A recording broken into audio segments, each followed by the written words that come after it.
We were sitting near the front row, and it's one of those theaters that rotates as you go around. So he had, it was the first time I had been exposed to really the jazz in that sense, seeing this incredibly huge jazz band, and in the center of the stage was Count Basie on one of those stretch pianos. Yeah. And he would rotate around, and I was tapping my foot. You know, I look at this, and I mean, it was just incredible. Right. At one point, he saw me in the audience, you know, and with Count Basie, you know, he plays those sometimes minimalistic phrases, just like a note here and there. Right. So he was doing this, and I said, listen to that. I'm tapping my foot, and he saw me, and without missing a beat, he was playing. He just said, he pointed right at me. And Isn't that something? It was great. Man, now there's not a lot of people who can say they were in the audience, and Count Basie. Yeah. Absolutely. And then right after this, the other person who was with him on the stage was Ella Fitzgerald. Whoa. Okay. So with those two, that was really an introduction for me, and it was just incredible. Now I know that you're working on some music. You're working with Change. Yes. With the new Change. Yes. But you're also doing some things on your own. Absolutely. Let's talk about Kalah's music.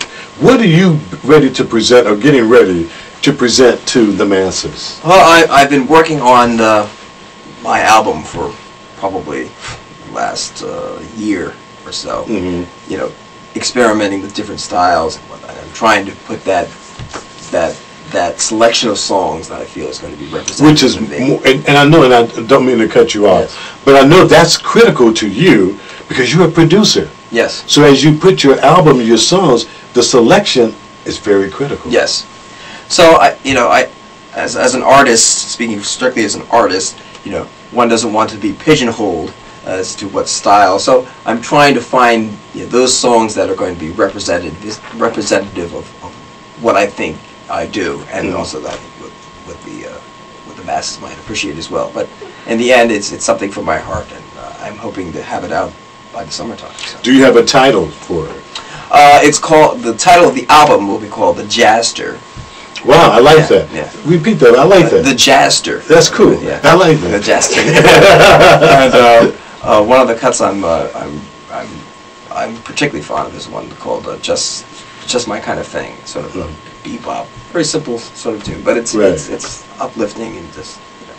What do we have to do to get you to play one of those selections from your future album? You think that's possible? I think that's very possible. Because I know the Jazz on My Mind viewers would love to get a peek at the Jazster. I'd be happy to do that. You don't mind? What selection would you play for? This is going to be called Just My Kind of Thing.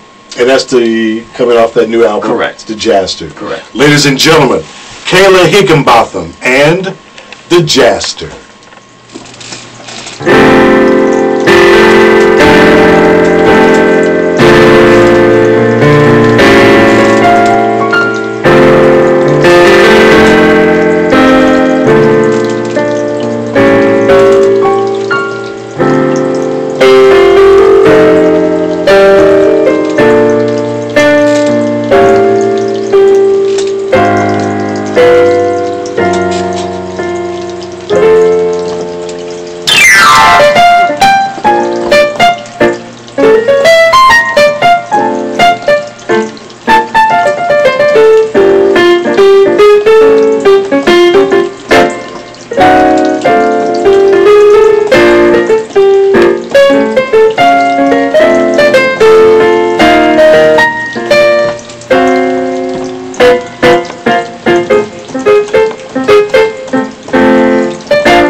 beautiful song. Thank you.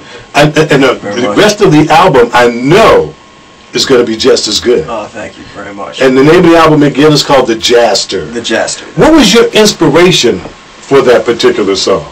You know, I'm a big Oscar Peterson fan. Oh, one of the baddest jazz pianists ever. I only wish I could, you know. And I just listening to him. I mean, right. there's just such a passion and a happiness in his playing. Yeah, it is. Yeah. You know. Yeah. And that was part of the inspiration. I fooling around with some chords and I just, you know, what's something that's, you know, that's uplifting, and you know, as I was playing it, that title just came down. I said, you know, this is just my kind of thing. Wow. And that's where it is. Are you going to have any other musicians now? I'm only asking because you're so talented. You can supply that album with all the music by yourself. I know you can. Are you going to have any other musicians? Oh, absolutely. And I think that's a hallmark of part of the album. It's finding those people that will add their special flair to what I've introduced to them. And so I'm going to hold off on the names right now, but you will see hopefully some names that will be surprising and nice mixture. So you're very busy, and also I mentioned that you are a videographer. That's correct. In fact, you videotaped the Will B. Fletcher Junior tribute, which was at the Christina Cultural Arts Center. Yes, and which you did a fantastic job emceeing. Thank you. Absolutely. And you were there, and when I found out that you were there, we didn't get a chance to meet at that time. Absolutely. But when I found out that you were one of the videographers, I was like, oh my God, I wish I could have had a chance to meet him. But that was, you got to say, that was a very special tribute to the late, great drummer, Will B. Fletcher Jr. Absolutely. I mean, the love in the room, all those people who came out to see him, and the caliber of the musicians that came. My goodness. I mean, it was just incredible, and that will just be remembered. I mean, yes, it's just a testimony to him, his life, and his talent. Right. And speaking of being remembered, they currently, I've been already contacted about being the host of a yearly Will B. Fletcher Jr. Jazz Festival. Oh, now that's fantastic, So, and it should happen, and you should be the one. Well, thank you. Now, we want to talk about some other things you're doing. Sure. We know that you're working in the community. In fact, you're doing some things in the Jewish community. Let's talk about some of the things you've done there. Well, aside from doing producing for different projects, I've done some PBS work. And I did a project some time back. It was called It's a Mitzvah, in which I collaborated with a Skip Denneberg, who's a singer-songwriter who's opened up for Willie Nelson and whatnot, and various other groups. But we got that project through PBS,